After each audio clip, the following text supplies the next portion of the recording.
My name is Mai Chen and I'm delighted to be speaking at the Whanau Manaaki Kindergarten's Staff Conference in Upper Hutt. I'm sorry I can't be with you, but I'm really busy.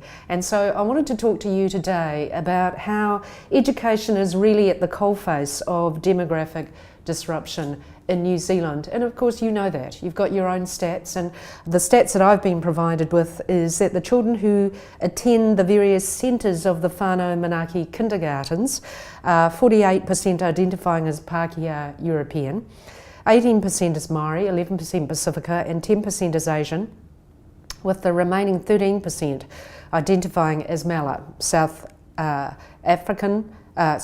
American, African and Middle Eastern. So when I look at stats like this, I think about my own journey in New Zealand. I think about the fact that my family immigrated here from Taiwan.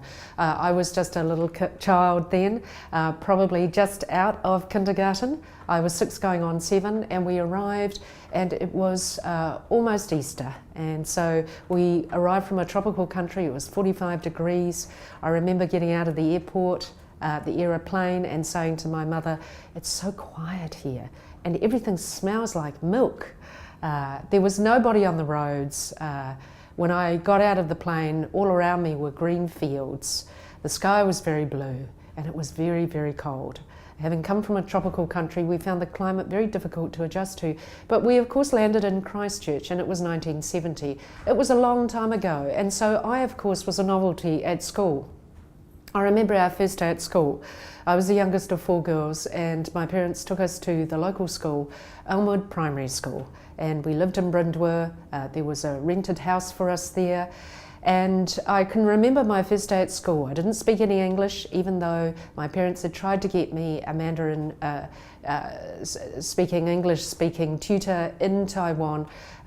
Supposedly I'd learnt 2 words, elephant and watermelon, my favourite animal, my favourite fruit. Neither of these assisted me on my first day at school. First day of school was so hard. We were dropped off at the school. We didn't know any of the children. We looked very different. They thought we looked foreign. We couldn't communicate with each other. I was told to raise my hand if I wanted to go to the toilet. The school provided lunch, which we found unedible. It was sandwiches and a pie. And so it was a difficult first day. I can also remember during my first day that a very naughty boy in the class had broken a screwdriver. He had taken a hammer and he'd beaten it into a block of wood, and it had broken. And he had obviously said to the teacher, I didn't know at the time, I didn't speak English, but I presume what he said was, well, it was the new girl, she did it. And the teacher came over and she slapped me around the legs and she made me stand by the wall. And I was crying, and I tried to say to her in Mandarin that I couldn't speak English, but it wasn't me, and that I hadn't done anything wrong. But she didn't listen to me. And when I think back to those times about how hard it was to start in a completely new language and a completely new culture with children I didn't know in a country that I didn't know very much about, I think about how important it was that the teachers were well equipped to deal to my needs. When I look back on that time, I reflect also on the kind teachers. I did subsequently have a teacher who was very kind and who spent half an hour a week taking me out and just teaching me nouns, because I just didn't have words for things. And I'm grateful to her, because without that I could never have become a lawyer. Obviously after 3 months I'd learnt some rudimentary English, but it was always difficult because my parents of course had come to English as a second language, and my father had the ability to speak some English, and my mother had very little English. So it was a difficult first 10 years in the country. And when I reflect back on the importance of teachers, and when I reflect back on the importance of teachers, I realise that actually they were my migrant training centre. I learnt everything at school. I learnt what to eat. I learnt how to eat various foods. I learnt about New Zealand culture. I learnt about New Zealand history. I learnt about how to relate to Kiwis. I learnt about how to speak, when to speak. I learnt how to play sport, how to mix and mingle with other people, how to get involved in being involved in the community. I don't think there was anything that I did not learn from my school, because outside my family, that was the predominant influence in my life. When we came to New Zealand in 1970, my father was recruited as a top gymnastics coach. He'd taken the Taiwanese team to the Olympics. And so, of course, Canada said, would you come and train our gymnastics team? And my father's mother said no, because my father was a favourite son of hers. And then Australia asked if my father would come and train their gymnastics team, and she said no. But then my grandmother died. And so when New Zealand asked if my father would come to New Zealand and train the New Zealand gymnastics team, we came. And when I think about that history and the circumstances in which we came, we didn't know anybody. We had very little language, we had very little money, and according to the points system today, I think I calculated that we'd have about half the points needed to come into the country, despite the fact that my dad was such a stellar coach and he was wanted in this country. The reality is that the family that he brought with him were very young, and we didn't have very many resources. But when you come from a background like that, schools really are the front line. They become even more critical. And so what I'm asking of the Whanau Manaaki kindergartens today is to see this whole area with new eyes, because we've got an increasing number of migrant children coming into New Zealand. And in fact, in places like Auckland, we no longer have a majority of Pākehā European children coming to schools. 50% of the population in Auckland are already Maori, Pacifica and Asian. And of course, so many of the young people today are coloured. They are from ethnic minorities or from the Indigenous peoples, and the reason is because the birth rate tends to be higher. And so the average age of a Pacifica is 22, the average age of a Maori is 24, the average age of an Asian is 31, and the average age of an Anglo-Saxon is 41. And when you look at the biggest growing group of New Zealanders, which is 65 plus, they tend to be mainly Anglo-Saxon Pākehā, and you compare that with the younger generation coming through who are disproportionately Maori, Pacifica and Asian. So what I'm trying to say is that it is really, really important for schools to understand the importance of cultural capability. The World Economic Forum recently brought out a report that talked about the 16 key skills you needed to have to survive and to succeed in the world. And numeracy is there, literacy is there, but cultural capability, the ability to understand other cultures, is also a fundamental skill that we all must have. And of course, increasingly now for teachers, you know that, you're at the coalface. But when you're dealing with people from different ethnicities, life is more complicated. They don't necessarily speak English, they don't necessarily come from the same culture or religion as you do.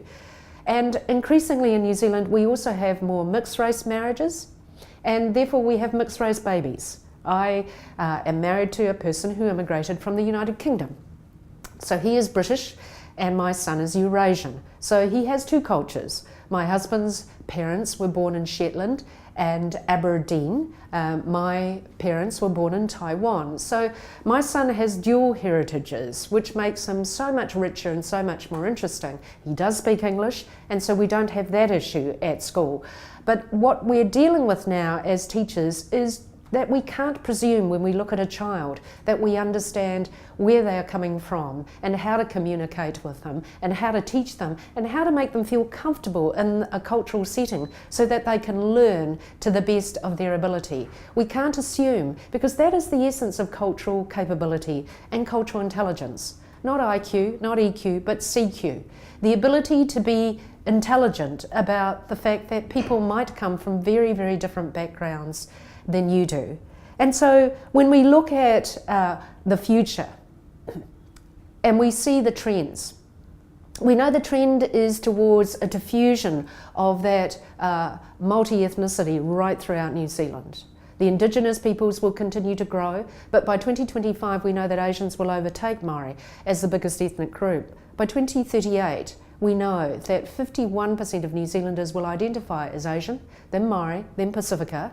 Now, of course, 65% will continue to identify as Anglo-Saxon, but that's because of the dualities, the mixed race, the mongrelization in some ways of populations, particularly as the trend is towards urbanisation and globalisation. So what does that mean for Whanau Manaaki kindergartens? Well, that means that you are increasingly having to deal with children who come from very, very different backgrounds. And of course, very different religions that have very different requirements. For example, we know the Muslim religion brings with it many challenges for Pākehā. Even the way girls dress and what they can and can't do gets differentiated from the age of 9 onwards.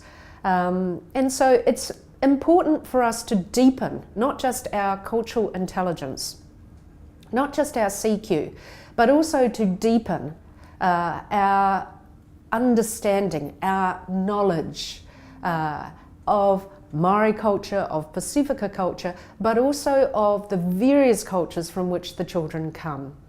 Because the best way to understand someone is to understand their culture, their country, and where they're coming from.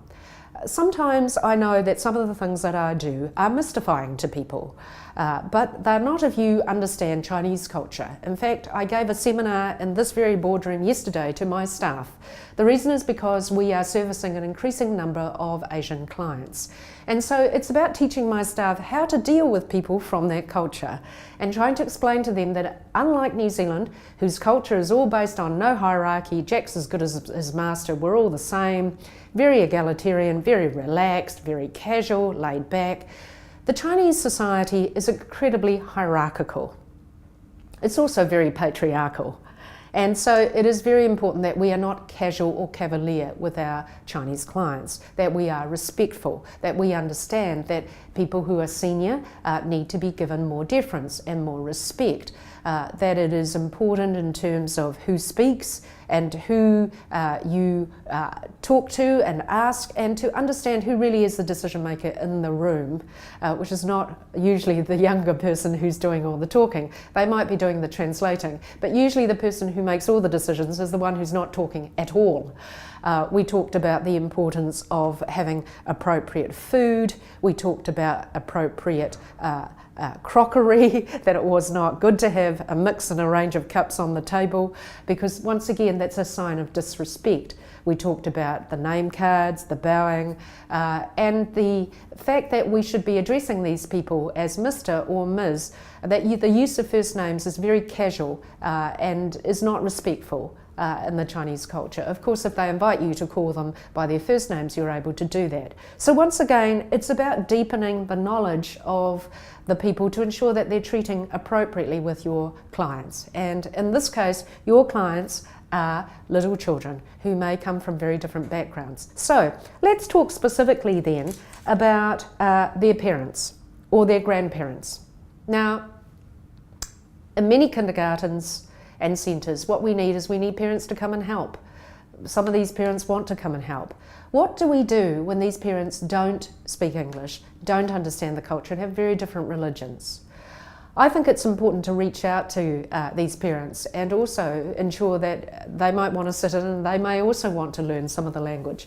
But you know, the key thing to note in New Zealand is that we have a large number of migrants in the country who already speak English, understand the culture, and can be a bridge.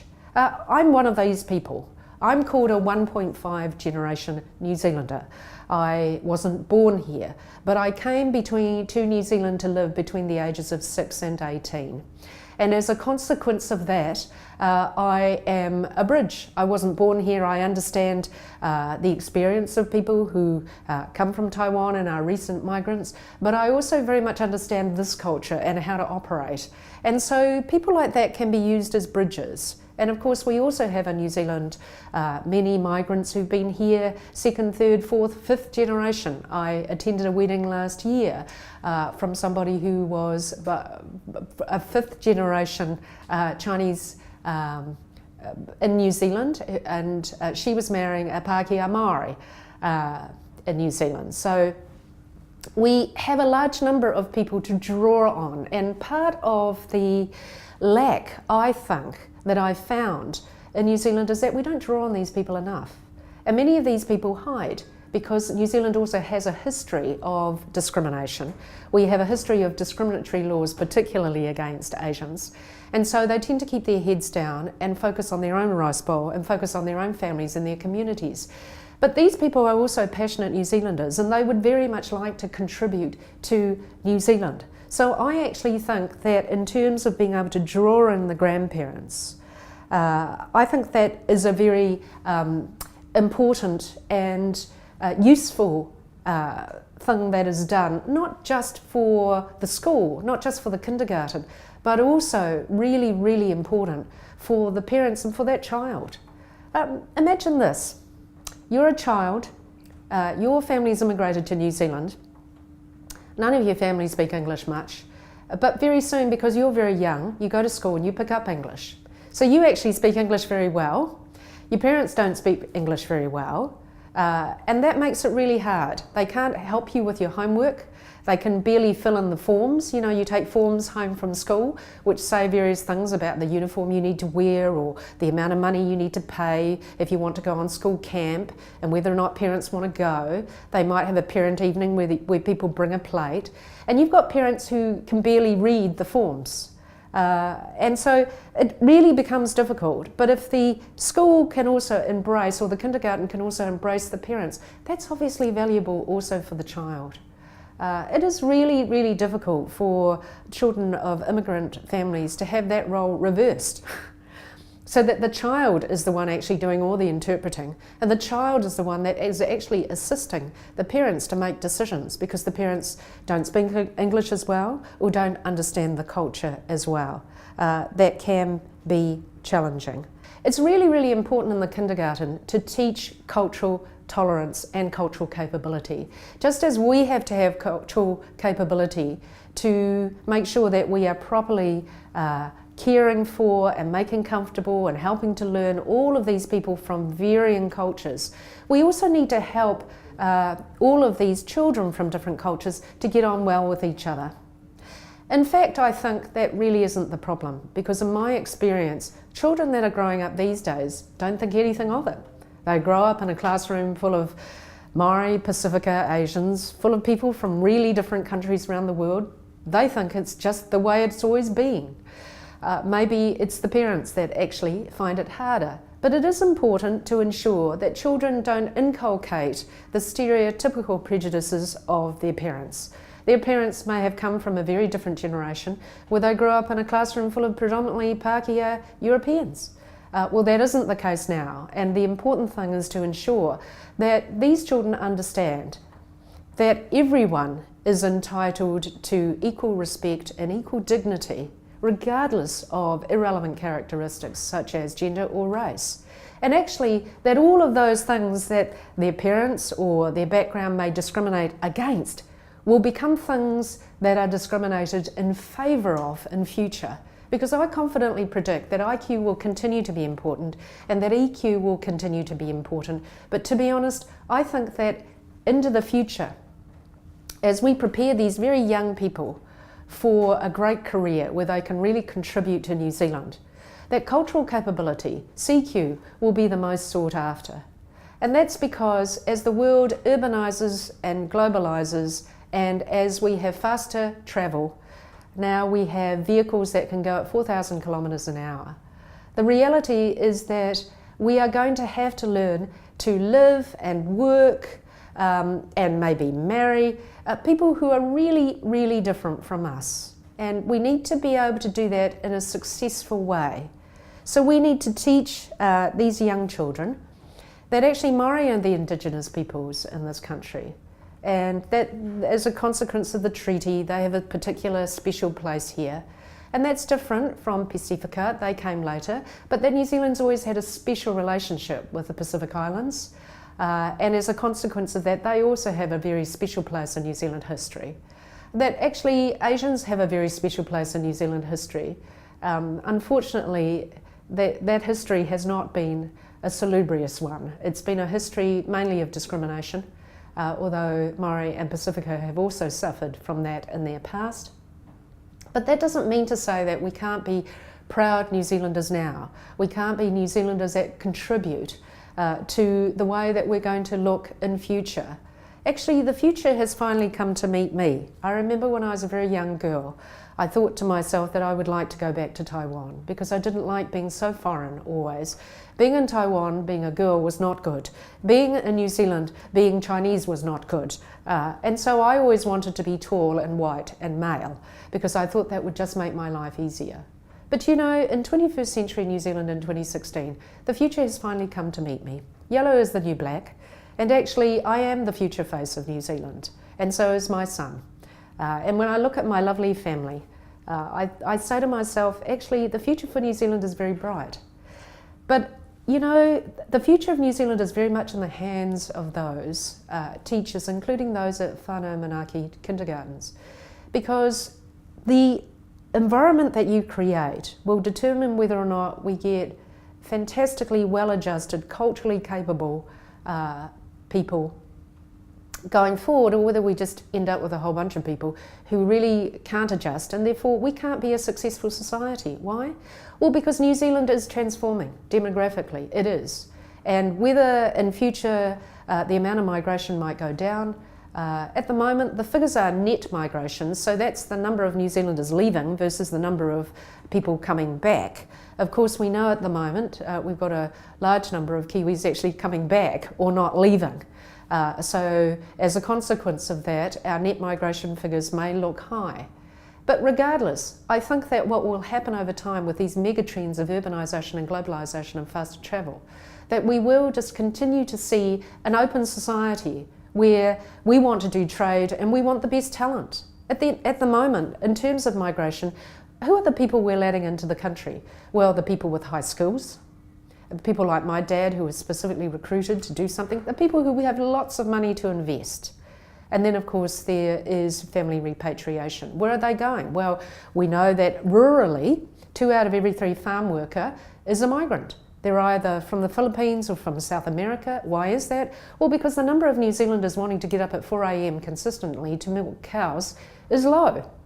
We get 4 New Zealanders retiring from farms, 10 New Zealanders retiring from farms, and only 4 New Zealanders wanting to take their place. So we're supplementing that with migrants. The Christchurch rebuild. Many of those special skilled builders and in the construction industry come from Asian or other countries around the world. Some of them will go and work elsewhere after they've finished there, some of them will stay. We know that we have a very high number of international students coming to the country. They bring a lot of export dollars. They're studying, but many of them, because they're high skilled, will graduate, they will get a job, they will apply for residency, and then they may repatriate their family. So I think that this trend that we're seeing of an increased number of migrants in the country, and ensuring that that is not an explosive mix but a good mix together with Maori and Pacifica, is going to continue. And what I say to Whanau Manaaki kindergartens is this, that if we don't properly service these people, then they will service themselves. I have been to see many kindergartens that just service particular ethnic groups. Just as Whanau Manaaki kindergartens services has Pacifica centres, some of these kindergartens are specifically Chinese. I visited one past the bridge in Auckland and Forest Hills. I've never been to Forest Hills because I've lived a lot of my life in New Zealand in Wellington, and so I've recently shifted to Auckland. So I drove beyond the harbour bridge, went to a place called Forest Hills, and I couldn't believe it.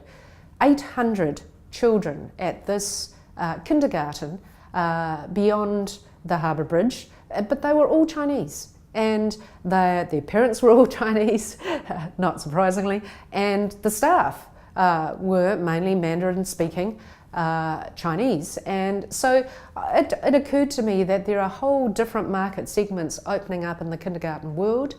And so similarly, you know, recently I've gotten to know Cuddles Home Care. Once again, this is a home-based childcare business where the focus is on Indian children who want to speak Gujarat or Punjabi, their traditional languages, home languages, plus they also service Chinese and Korean children. So what is happening in the marketplace, particularly in Auckland, is that we're getting an increasing number of parents just saying, well, actually, I want my child not only to be able to speak English, but I want them to be able to speak their home language. And I must say, for me, it would have been really fantastic to have gone to an educational facility like that, because actually, in my case, my story was completely different. The teachers actually came home to visit my parents and said, look, the girls are not succeeding in school, they're not learning English. And so my parents had to very reluctantly say to us, look, we will still speak to you in Mandarin at home, but you will speak to us in English. So as a consequence of that, I speak very good English these days. My Mandarin is a little bit rusty, but my English is very good. And so the ability to keep both languages, I think, is incredibly important in terms of being able to maintain one's culture.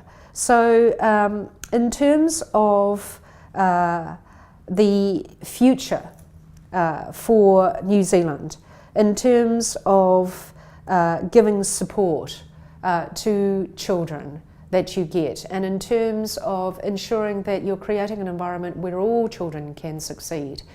Proust said, a very famous author, philosopher, poet, novelist, Proust said that the most important thing is not new lands, it's new eyes.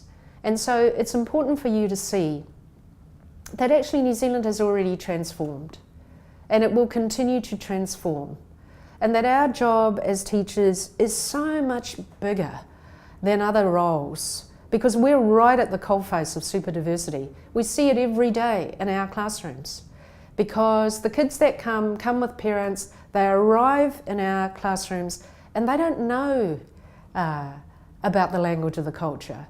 They don't know unless we teach them, because their parents actually don't know either.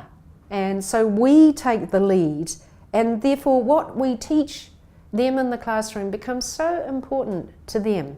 When I reflect back on my teachers in my early years, so much of my ability to orient myself and my parents in New Zealand comes from the information that they gave me. And without that information, I would not have been able to achieve everything that I achieve today. So when I think about a recent book that was published, the book was called The Triple Package. The Triple Package is about migrant kids, and it's about the fact that migrant kids often achieve more. Because actually, from the perspective of being a migrant kid, I say they don't have a choice. My parents said to me when I was very young, you are the youngest daughter, there are 4 girls, we don't know anybody in New Zealand, we don't speak English very well, and we don't have any money. So therefore, if we are going to succeed in this place, you will have to make the best of every opportunity you have and work very hard. So when people say to me now, wow, okay, you've worked really hard, I say to them, well, what choice did we have? And so that was my background. But the good thing for New Zealand is that when I look at what my family has done for this country, I think that that very good grounding we got when we first started in New Zealand, through the schools and the education that we achieved, is the reason why we've been able to contribute. I am the youngest of 4 immigrant daughters to New Zealand. My eldest sister is now a doctor. She owns 2 surgeries in Auckland, in Christchurch. After the earthquake, she didn't leave, she stayed, she helps people. She also does a great deal of missionary work in slums in Cambodia, in East Timor, and in Myanmar. She mainly trains orphans to become doctors and dentists. My second sister taught at Otago Law School for many years. She's also a lawyer. She's now an Oxford Don in Merton College in Oxford and runs the law faculty there. My third sister teaches at the University of Canterbury, and then there's me. So when I look at them and I think about what my parents have also done here, my mother working at Dunedin City Council, my father teaching as a professor at the Dunedin Teachers College before it was merged with the University of Otago, I say to myself that actually the foundation that we got, the education that we got, the input into our culture and understanding of the history that we got through the education system was incredibly important and valuable to us. And really without that, I say to myself, what would have happened to us? Well, the first 10 years were very, very hard. And when I think back to the key influences during that time, it really has to be school. Apart from school, I think my parents also sent us to the local Baptist church. That was because the job my dad had when he came to New Zealand to train the New Zealand gymnastics team was actually at the YMCA. Now, we never knew what the YMCA was, but we subsequently discovered that the C in YMCA meant Christian. And since we were Buddhists, my parents decided that they would send the girls to church. So that's where we went. And that was another place where I learned quite a bit about New Zealand culture and, of course, something of the religious background of this country, which was more an influence in the 20th century, I fear, than it is in the 21st century. So my challenge really to Whanau Manaaki kindergartens is this. I think that the way that you've started and your current demographic of the children who attend your centres is fantastic, but it's only going to become more so. So I challenge you to think for yourselves, what does that mean in terms of how we recruit staff? So that's number one. Do we need to recruit more staff that reflects our customer base? And in terms of recruiting those staff, do we not only say to ourselves, do they have the requisite training, which is a given, but do we say that actually we need to be recruiting in favour of cultural intelligence, the fact that they weren't born here, the fact that they have different cultures, religions and languages. So that's the first thing. The second thing is that we need to think about training for the existing staff. Do the existing staff really understand what cultural intelligence is, what cultural capability means, and how, what their own cultural capability is, and therefore how to develop and grow the cultural capability of their children. As an organisation of Whanau Manaaki kindergartens, are we shifting the line as to where the cultural competence of our organisation is? Are we shifting the dial up so that we as an organisation have a market advantage over other kindergartens in the sense that we have much higher cultural capability, and as a consequence parents are anxious to come to our childcare centres because their children feel more comfortable here? Thirdly, what does it mean in terms of our own leadership? Are the people of diversity all at the bottom of the scale, or do we have people who have diverse thinking and a good cultural capability of understanding at leading our organisation, sitting on boards of trustees, sitting on boards, governing us? Or is there a bamboo ceiling or a flat ceiling or a glass ceiling preventing those people getting up? Because I think ultimately schools provide the leadership for the rest of the community, and you also provide so much of the assistance. I know the Ministry of Education is doing a lot in this area, and there's a lot more to be done in this area, because the difficulty for schools where you have a large number of children who come from very different cultural backgrounds and languages is that it's incredibly difficult for the teacher. I mean, if you've got a class of 30 kids and half of them don't come from here, then it's really difficult to ensure that you're catering for the needs of all of the kids in the class. And so some latitude needs to be given. We need smaller class sizes to be able to cope with those children. Look, I needed a lot of help in my younger years. I need less help now.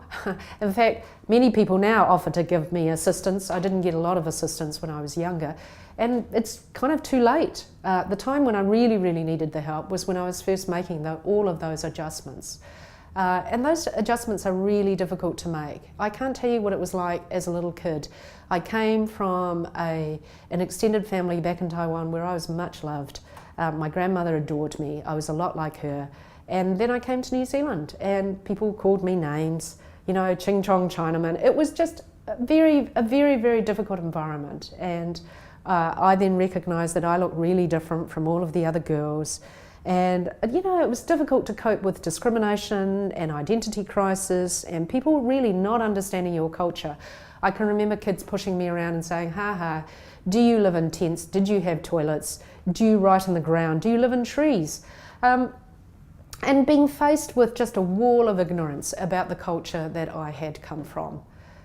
So in conclusion, can I say to those people here at Whanau Manaaki kindergartens, the most important thing for you to understand is that you are the ones who will decide whether those children make a success of themselves in terms of the super diverse New Zealand we are heading towards. You are the ones who have an ability to make a real difference as to whether or not New Zealand becomes the most successful super diverse country in the world. Superdiversity means where 25% or more of the population was not born in New Zealand, and where you get 100 or more ethnicities. In Auckland, for example, 44% of the population wasn't born here. In the 2013 census, we had over 200 ethnicities in New Zealand. New Zealand is already super diverse, but whether or not we make a true success of that is in your hands.